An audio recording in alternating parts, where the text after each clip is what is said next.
যে সমাজে বিবাহ যত কঠিন ওই সমাজে জেনা তত সহজ। যে সমাজে বিবাহ যত কঠিন ওই সমাজে জেনা তত সহজ। আর পাশ্চাত্য বিশ্ব যারা পর্নোগ্রাফির ব্যবসা করে তারা বিবাহকে কঠিন করতে চায়, কঠিন থেকে কঠিন বানাতে চায়। 35 বছরে গিয়ে বিবাহ করো, 40 বছরে গিয়ে বিবাহ করো, আগে ক্যারিয়ার গঠন করো, অনেক কঠিন করতে চায়। কেননা বিবাহ যখন যত কঠিন হবে পর্নোগ্রাফির ব্যবসা তত চলবে। আর যদি বিবাহ সহজ হয়ে যায় তাহলে পর্নোগ্রাফির ব্যবসা বন্ধ হয়ে যাবে, ধস নামবে। এই জন্য যারা এগুলো ব্যবসার পৃষ্ঠপোষক, এই সমস্ত নায়ক, মুভি, সিনেমা, যত মুভি আছে, যত সিনেমা আছে, যত নাটক আছে, যত নাটিকা আছে, সব অবৈধ সম্পর্ককে ভিত্তি করে গড়ে ওঠা। তো যখন বিবাহ সহজ হয়ে যাবে তখন এগুলোর ব্যবসা কমে যাবে। বিবাহ কঠিন, দেরিতে বিবাহ করতে, সেই জন্য এগুলোর ব্যবসা চলবে। এই জন্য বিবাহকে সহজ করতে হবে। রাসূল সাল্লাল্লাহু আলাইহি ওয়াসাল্লামের দরবারে এসে একজন মহিলা ডাইরেক্ট বলতেছে, আল্লাহ রাসূল, আমি আপনাকে বিবাহ করতে চাই। আল্লাহ রাসূল মুখটা ফিরিয়ে নিলেন। একজন মজলিসে বসেছিল, তুমি কি তাকে বিবাহ করতে চাও? হ্যাঁ, করতে চাই। কিছু আছে? কিছুই নাই। তো কোরআনের বিনিময়ে ওই বৈঠকে আল্লাহ রাসূল বিবাহ দিয়ে দিলেন।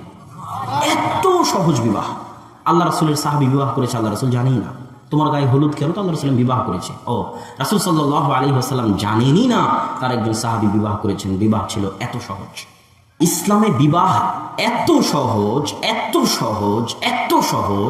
সালাত আদায় করা অনেক কঠিন। বিবাহ করা অত কঠিন নয়, সালাত আদায় করা যত কঠিন। সালাত আদায় করতে গেলে দেখা লাগে শরীর পবিত্র আছে কিনা। যদি পবিত্র না থাকে তাহলে গোসল করতে হয়।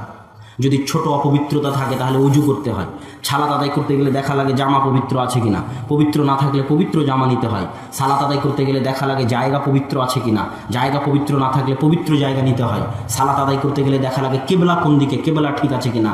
ঠিক না থাকলে কেবলা ঠিক করতে হয়। সালাত আদায় করতে গেলে দেখা লাগে আমি সালাতের নিয়ম কানুন জানি কিনা, সূরা ফাতিহা অন্যান্য সূরা মুখস্থ আছে কিনা, রুকুতে কি পড়বো, সিজদায় কি পড়বো তা মুখস্থ আছে কিনা, সালাম ফেরানোর আগ পর্যন্ত কি পড়বো, বৈঠকে কি পড়বো তা মুখস্থ আছে কিনা। সালাত আদায় করা অনেক কঠিন ইবাদত। বিবাহ করা এর চাইতে অনেক গুণ সহজ। কিন্তু আজকে আমাদের সমাজে হিন্দুয়ানি সংস্কৃতি, হিন্দুয়ানি অনুষ্ঠান দিয়ে বিবাহকে পাহাড় বানানো হয়েছে, সবচেয়ে কঠিন বানিয়ে ফেলা হয়েছে। একটা জিনিস মনে রাখবেন, যে সমাজে বিবাহ যত কঠিন ওই সমাজে জেনা তত সহজ।